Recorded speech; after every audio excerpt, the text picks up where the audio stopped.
बृहस्पतिस्तनुतामिमन्नो विश्वे देवा इह मादयन्ताम् मेदिनी देवी वसुन्धरा स्याद्वसुधा देवी वासवी ब्रह्मवर्चसपितृराधिक्षोत्रश्चक्षुर्मनः देवी हिरण्यगर्भिणी सदने सत्यायने सीता समुद्रवती सावित्री हनो देवी मह्यन्वी महीधरणि महोयधिष्ठा शृङ्गे शृङ्गे यज्ञे यज्ञे विभीषिणी इन्द्रपत्नी व्यापिनी सुरसरिदिहा वायुमती जलशयनी श्रियन्धारा परिमेदिनी स्वपरिधत्तं परिगाया विष्णुपत्नीं महीं देवीं माधवीं माधव प्रियां लक्ष्मीं प्रियसखीं देवीं नमाम्यच्युतवल्लभां धनुर्धरायै विद्महे सर्वसिद्ध्यै च धीमहि तन्नो धरा प्रचोदयात् महीं देवीं विष्णुपत्नीं मधुर्यां प्रतीचीमेनाग हविषा यजामः त्रेधा विष्णुरुगायो विचक्रमे महीं दिवं पृथिवीमन्तरिक्षं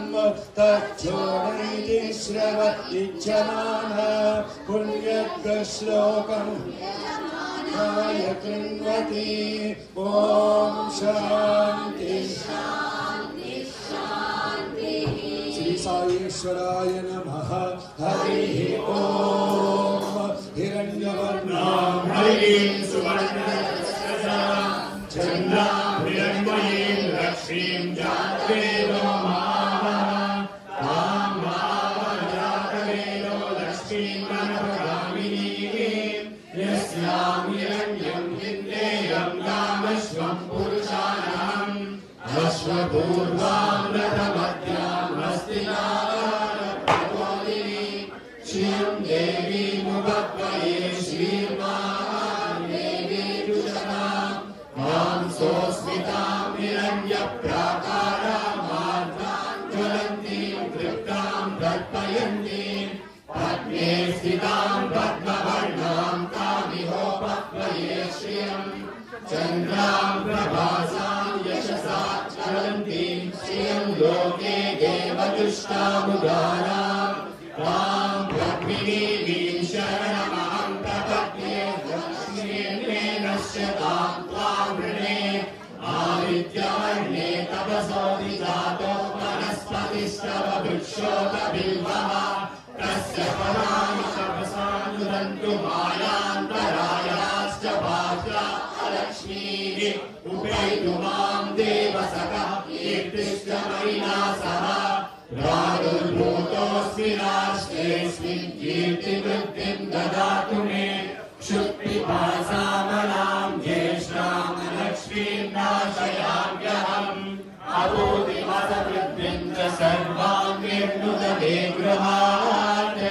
गन्धद्वारां दुरादर्शां नित्यपुष्टां करीषिणीं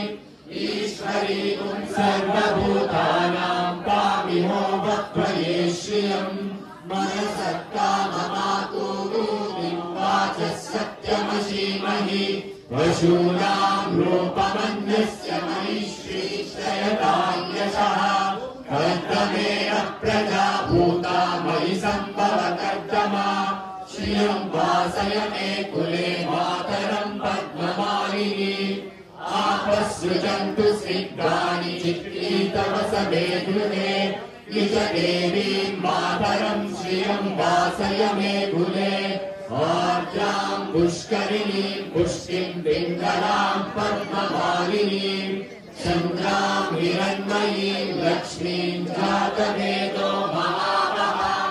आर्द्रां यत्करिणीं यष्टिं सुवर्णां हेममालिनीं सूर्यां हिरण्मयीं लक्ष्मीं जातवेदो महामहां पदामिनी यस्यां हिरण्यं प्रभूतं गावो दास्योऽस्मान् विन्देयं पुरुषानहम् यशुचिप्रयतो भूत्वा जहुयावाचरम् श्रियं पञ्चदशत्रं च श्रीरामः सततं जपेत् पद्मानने पद्मऊरु पद्माक्षी पद्मसंभवे त्वं मां भजस्व पद्माक्षी येन सौख्यं लभाम्यहम्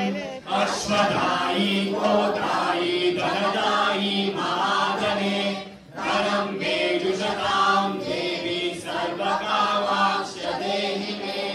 पुत्रपौत्रधनं धान्यं हस्य स्वादिगृहे रतं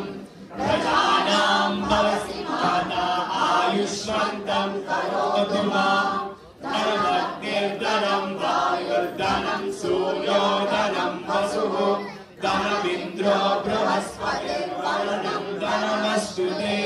वैनतेय सोमं पिबतु वित्रः सोमं धनस्य सोमिनो मह्यं ददातु सोमिनः न क्रोधो न च मात्सर्यं न लोभो नाशुभामतिः भवन्ति कृतपुण्यानां भक्तानां श्रीषु उक्तं जपेत् सदा वर्षन्तु विद्युतः सोमं ब्रह्मद्विषोजनि पद्मप्रिये पद्मिनि पद्महस्ते पद्मालये पद्मदलायताक्षि विश्वप्रिये विष्णुमनोनुकूले तत्पादपद्मं मयि सन्निधत्स्व या सा पद्मासनस्था विपुलकटितटी पद्मपत्रायताक्षी गम्भीरावर्तना विस्तनभरणमिता शुभ्रवस्त्रोत्तरीया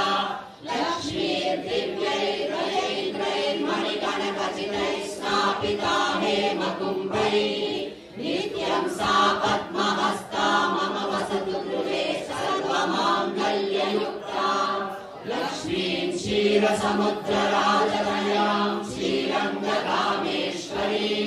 काशीभूत समस्तदेवमणिकां लोकैकदीपाङ्कुरां श्रीमन्मन्दकटाक्षलब्धविभवब्रह्मेन्द्रगङ्गाधरां वां त्रैलोक्यकुटुम्बिनीं सरसिजां वन्दे मुकुन्दप्रियां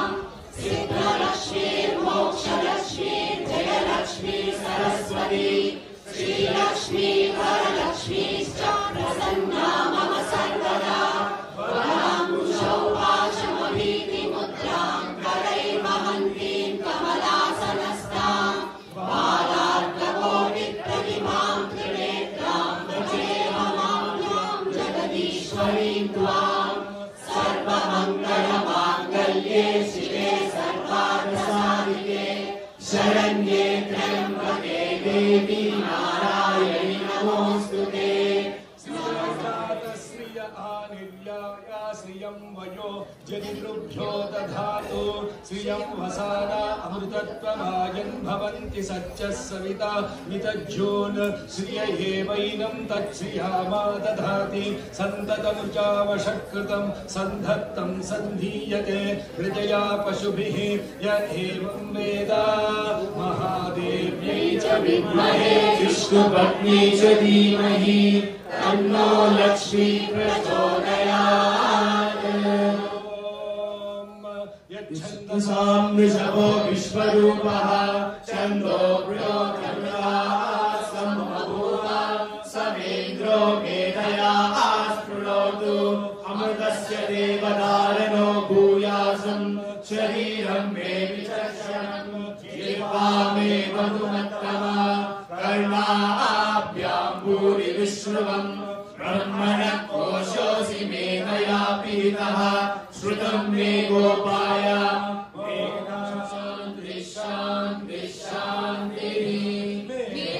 देवीजुषमाना नागाद् विश्वाची भद्रासु मनस्यमाना त्वया दुष्टानुगमाना दुरुक्ता बृहद्वदेम विलते सुवीरा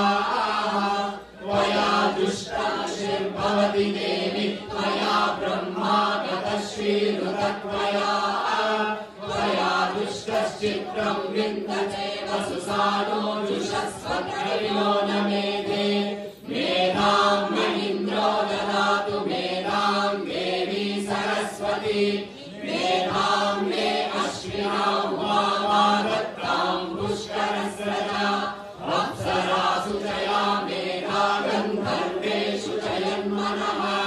दैवीं मेधा सरस्वती सा मां मेधा सुरभिर्जुषतानु स्वाहा आं मेधा सुरभिर्विश्वरूपा हिरण्यवर्णा जगती जगम्या पूजस्वती तयसा पिन्वमाना सा मां मेधा सुप्रतीकार्जुषन्ता मयि मेधां मयि प्रजां मयि अग्निस्तेजो ददातु मयि मेधां मयि प्रजां मयि इन्द्रियं ददातु मयि मेधां मयि प्रजां मयि सूर्यो प्राजो ददातु हंसाय विद्महे परमहंसाय धीमहि तन्नो हंसः प्रचोदयात्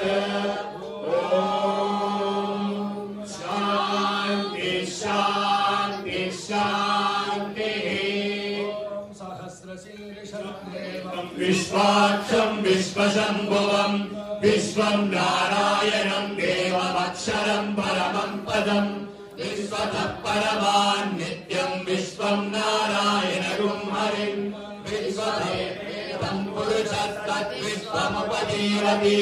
पतिं विश्वस्यात्मेश्वरगुं शाश्वतगुं शिवमच्युतं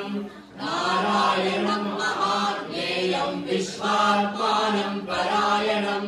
नारायण परो ज्योतिरात्मा नारायणः परः नारायण परं ब्रह्म तत्त्वं नारायणः परः नारायण परो ज्ञाता ज्ञानं नारायणः परः यच्च किञ्चित् जगत् सर्वं दृश्यते श्रूयतेऽपि वा अन्तर्बहिश्च तत्सर्वं व्याप्य नारायणस्थितः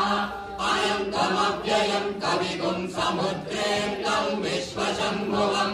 पद्मकोशप्रतीकाशगुं हृदयं चाप्यतोमुखम्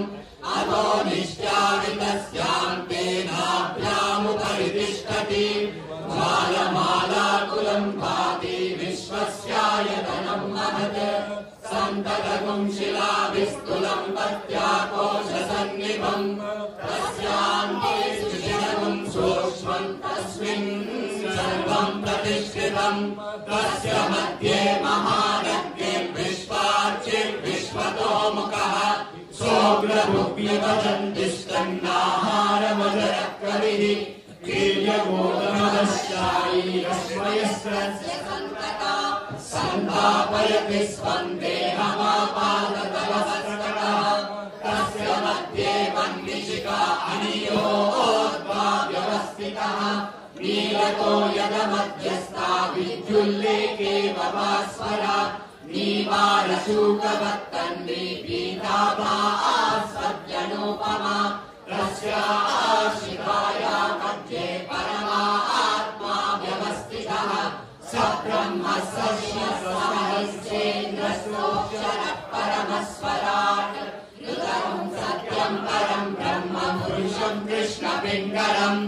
ऊर्ध्वरेकं विरूपाक्षं विश्वरूपाय वै नमो नमः नारायणाय विद्महे वासुदेवाय धीमहि तन्नो विष्णुः प्रचोदयात् शान्ति शान्ति शान्तिः। ओम श्री साईराम।